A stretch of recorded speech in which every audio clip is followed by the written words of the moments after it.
छत्तीसगढ़ में पश्चिम विक्षोभ के सक्रिय होने से बेमौसम की बारिश की मार किसानों के साथ साथ सरकार को झेलनी पड़ रही है। वहीं तापमान में भी तेजी से गिरावट आने के चलते ठंड का प्रभाव बढ़ा है। मौसम वैज्ञानिकों के अनुसार इस बदलाव के चलते कुछ दिनों तक मौसम प्रभावित रहने के साथ साथ बारिश की संभावना बन रहेगी। वहीं दिसंबर में भी उतार चढ़ाव की स्थिति मौसम के संदर्भ में देखने को मिलेगी।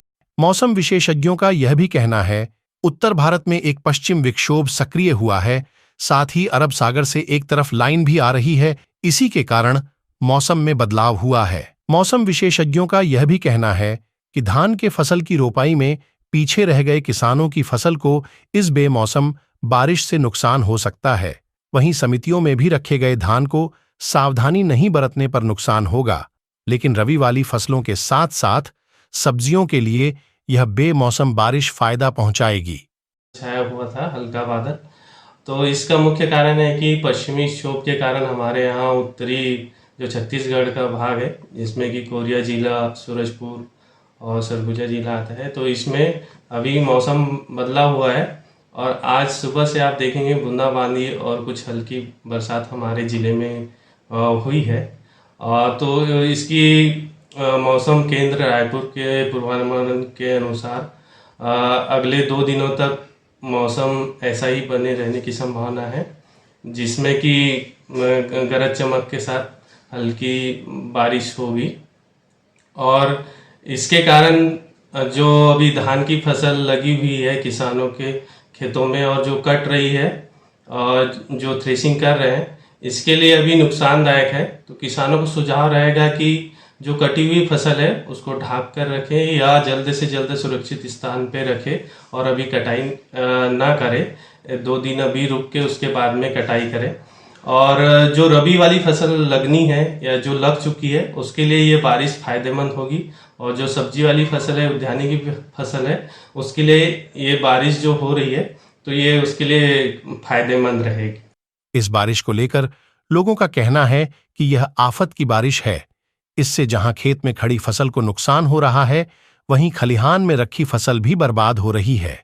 साथ ही साथ सोसाइटी में पहुंची फसल गीली होने से किसानों के साथ साथ सरकार भी प्रभावित हो रही है। साथ ही इस बारिश से बढ़ाने वाली ठंड से बच्चे व बुजुर्ग दोनों ठंड की वजह से बीमारियों की चपेट में आएंगे। निश्चित तौर पर ये मौसम बारिश से धान के फसल को काफ़ी नुकसान हो रहा है। अभी हमारा फसल आधा खेत में है और खलिहान में भी जो गया है वो भीग रहा है, और कहीं ना कहीं समितियों में जो धान पहुंच रहा है उससे हमारी अर्थव्यवस्था भी घाटे का हो रहा है, क्योंकि वहाँ धान भीग रहा है और धान का क्वालिटी भी कमज़ोर होगा। और ये बेमौसम से बच्चे और बूढ़ों में काफ़ी तकलीफदेह ये वर्षा हो रही है। बुजुर्गों में अस्थमा और ये जो ठंडा से खांसी का बीमारी है और बढ़ रहा है। बच्चे लोगों का निमोनिया वगैरह इसमें हो रहा है। और इस मौसम में बरसात का होना पहाड़ी जगहों के लिए तो ठीक है, लेकिन जो क्षेत्र छत्तीसगढ़ के अभी हमारे किसानों का जो मेहनत का फसल है वो अभी खेतों में है, जिससे काफ़ी इससे नुकसान हो रहा है। निश्चित तौर पर हमारा अर्थव्यवस्था भी कमज़ोर होगा, इससे प्रभावित होगा। इससे क्या हो रहा है? ठंड बहुत बढ़ गया है, चलने में बहुत परेशानी हो रहा है। तो बच्चों का, बुढ़ों का तो और बुरा हाल होगा। हाँ, बुढ़ों का, बच्चे का तो बहुत बुरा हाल है। आप तो किसान हो तो फसल को भी नुकसान पहुंचा होगा। फसल का बहुत नुकसान हो रहा है।